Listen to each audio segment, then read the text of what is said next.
In the year 2555, terrifying nuclear radiation spawned an explosion cloud. Every 70 years, they circle the Earth. Wherever the explosion cloud passed, half of the population would instantly die, while the other half either barely survived, gasping for air, or suffered fatal radiation, mutating into zombies. The nuclear power plant that will destroy the world is about to explode. In the nick of time, two scientists go against the current, trying to reboot the system to prevent the disaster, but they are stumped by the buttons in front of them, wondering which one, blue or yellow, is the reboot key. While the two were arguing, a person appeared out of thin air in the hallway. It turns out Fox is a time traveler from the future, here with the purpose of preventing the disaster. He warns them that the blue button will blow up the place, to convince the scientists. He even mentions the manual, but then there's a problem. It's all in Chinese. Just like that, he disappears and returns with a person named Mr. Wong. Turns out,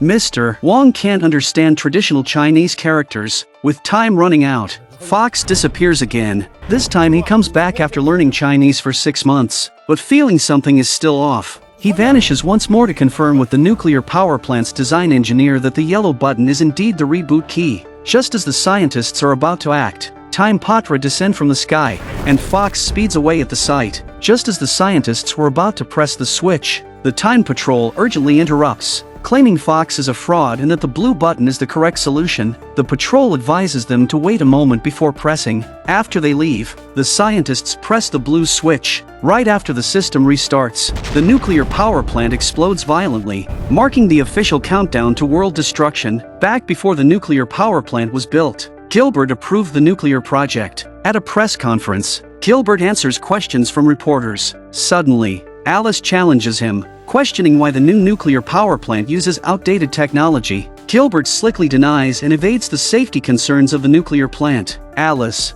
an environmentalist, wants Gilbert to act responsibly in protecting the Earth. Security wants to remove her for her disruptive behavior. Seizing the opportunity, Alice's friend creates a scandal at the press conference. While detained at the police station, her friend plans to launch an online protest against nuclear power. Alice is hesitant about this. At that moment, her father picks her up. Unexpectedly, her father turns out to be Gilbert. On the way home, Alice criticizes her father's nuclear power plant again. Gilbert is reluctant to explain further. However, when the conversation turns to her mother, her father chooses to avoid the topic. Dissatisfied, Alice angrily leaves. A friend called and wanted Alice to commit 100%. If Gilbert employs him immediately after his term ends, it would be a huge political scandal. Alice's task now is to uncover their insider trading. Otherwise, her friend threatens to expose their relationship. With no other choice, Alice agrees. At night, Alice prepares to act stealthily. Unexpectedly, Fox acts first. Both are startled by each other. Not knowing who the other is, Alice knocks him out with a wine bottle. Hearing the noise,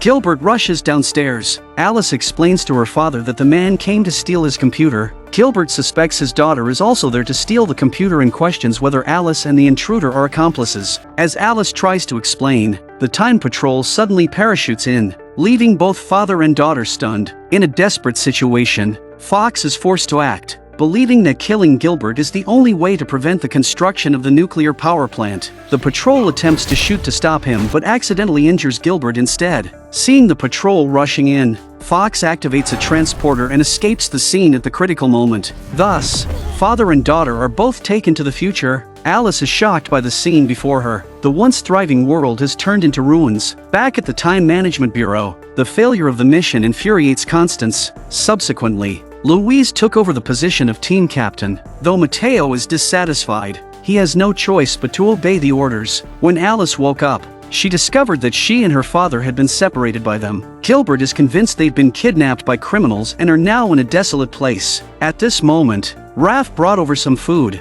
but the plate contained only a few biscuits, highlighting the extreme scarcity of resources in the future world. Alice is not fully convinced by the claim that they are in the future. Feeling more like they are in a prison, Raph explained that this was his bedroom, and if they wanted to leave, they could inquire with the person in charge here. When father and daughter meet Fox, he does not stop them from leaving and even kindly points out the exit. However, when Gilbert opens the door, they are met with zombies. frightening them back inside. Catastrophe then explains the situation outside. Everyone has turned into the living dead, all because of the radiation from the nuclear power plant explosion years ago. This radiation caused human mutations. Faced with these accusations, Gilbert finds them absurd, arguing that earthquakes also contributed to the nuclear disaster, and the construction of the nuclear power plant followed strict safety standards. Fox immediately counters, saying if it were truly safe, the world would not have ended up like this. Gilbert was unimpressed, considering Fox to be nothing more than a clown who loved to perform. Gilbert refuses to believe that this is the so-called future. Faced with Gilbert's skepticism, the group has no choice but to use reality to dispel their doubts. Catastrophe uses a Gatling gun to clear the zombies at the door, then leads them to the ruins in the city.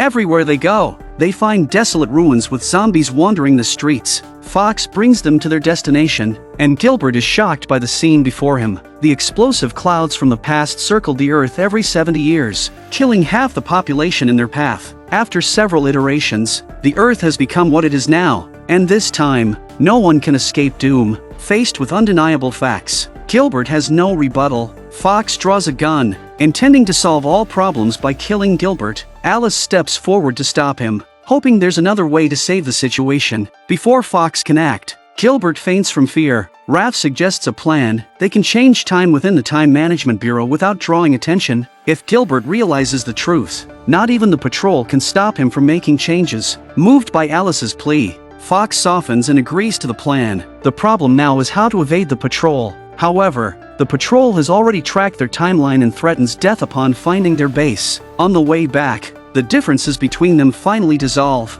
realizing they all share a common goal, saving the Earth. But Fox hasn't come up with a plan yet. Alice reveals that her mother died in childbirth, the only person who could change her father's mind. Alice considers resurrecting her mother, but Fox categorically refuses. If preventing Alice's birth to save her mother would create a bribery paradox. In an effort to enlighten Gilbert, Fox takes them to a refugee camp. Contrary to expectations of despair, they find the camp optimistic and positive. Interviews with camp residents reveal either a neurotic or a carefree and open attitude, lacking any sense of tragedy or sorrow. Gilbert instead places his hope in the Time Patrol, believing they might rescue them. He is indifferent to everything else, focusing solely on his daughter's safety. Alice is surprised by this. She knows her father cares only about his own future and wealth, deeming the lives of innocent people worthless. Suddenly, Alice accuses her father of being the mastermind behind the explosive clouds. She thought everyone would be angry, but Gilbert defused the awkwardness by inviting everyone for a drink. It showed that the masses were not concerned about their own survival. In reality,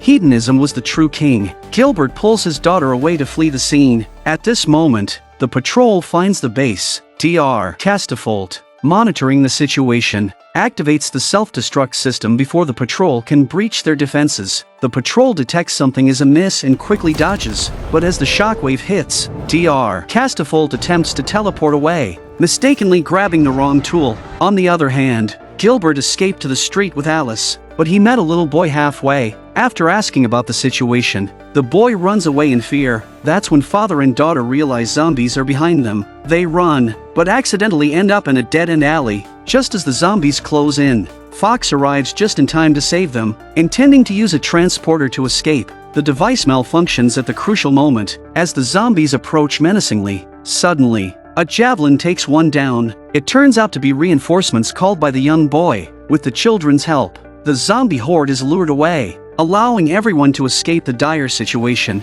The patrol subsequently searched the scene, and Louise found a map. It seemed that this place was Fox and his crew's real hideout. Upon arriving at the hideout, the father and daughter were met with a different scene. All the children here were orphans, living optimistically under Fox's care. While everyone gathers for a meal, Fox suddenly receives a signal. The next moment, Catastrophe teleports to the scene, followed closely by the patrol. Under Fox's leadership, the children mount a defense. Faced with the children's barrage of stones, the patrol struggles to respond. Qu'est-ce qu'on fait maintenant, chef? Mais j'en sais rien. Des gosses armés, quoi.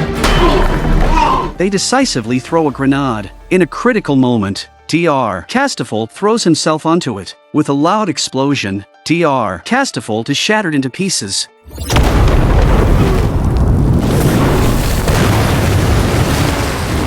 revealing he was actually a robot. Unable to accept reality, Fox then aims his gun at Gilbert, but in front of the children, Fox chooses to relent. Subsequently, they are captured by the patrol, and father and daughter are taken back to the Time Management Bureau. Constance claims Fox is a madman, believing he's saving the world. However, Alice refuses to accept such dismissals and insists she will persuade her father to halt the construction of the nuclear power plant. To dissuade Alice from her intention, Constance summons Alice's future self. Shocked, Alice believes her future self is a technological marvel. When her future self reveals all her secrets, Alice is somewhat convinced, but she keeps urging her to give up. Mentioning her father won't live long due to an infection, she hopes Alice can take this chance to properly say goodbye to her father, leaving Alice somewhat lost. Back in her own world, Alice doesn't steal her father's computer. It seems nothing will change. Meanwhile, Fox and the others are brought before Constance. They face the punishment of the time hole,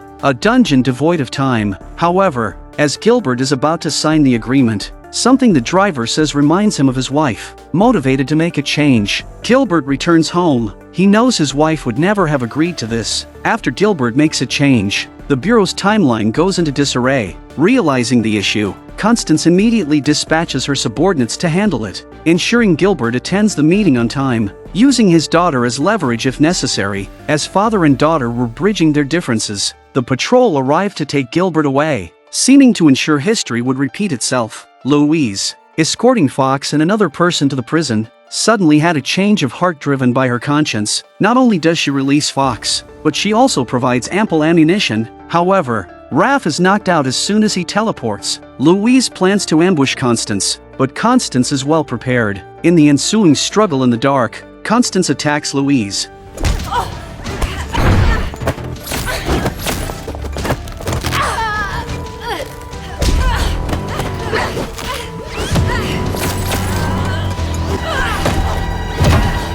And despite a fierce fight, Louise is defeated. Meanwhile, Fox intercepts Gilbert's car. As Mateo exits the vehicle to inspect, Fox sends him to the distant past. Finding themselves on a battlefield, Mateo attempts to shoot but has lost his weapon. Fox's teleporter is broken, so he has no choice but to take the fight to Mateo. And it's clear that Fox is no match for Mateo. Just as they were pulling away from each other, bombers suddenly flew overhead, and in the next second the two of them disappeared in the dust of the explosions. Raph wakes up and rushes to send an escape.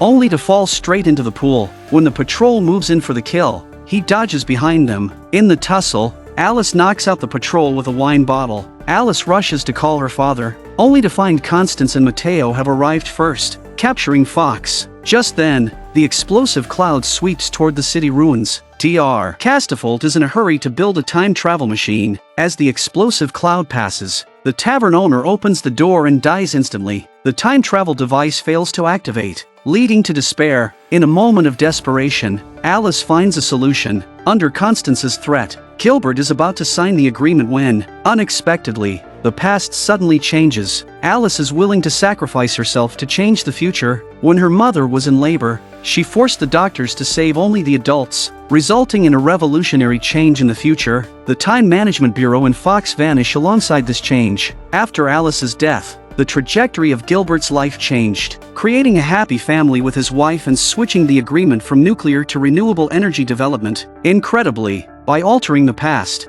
Alice indeed changes the future, but at the same time a parallel world exists that defies the principle, and the blast cloud seems to disappear overnight, and Alice is happy living in the future.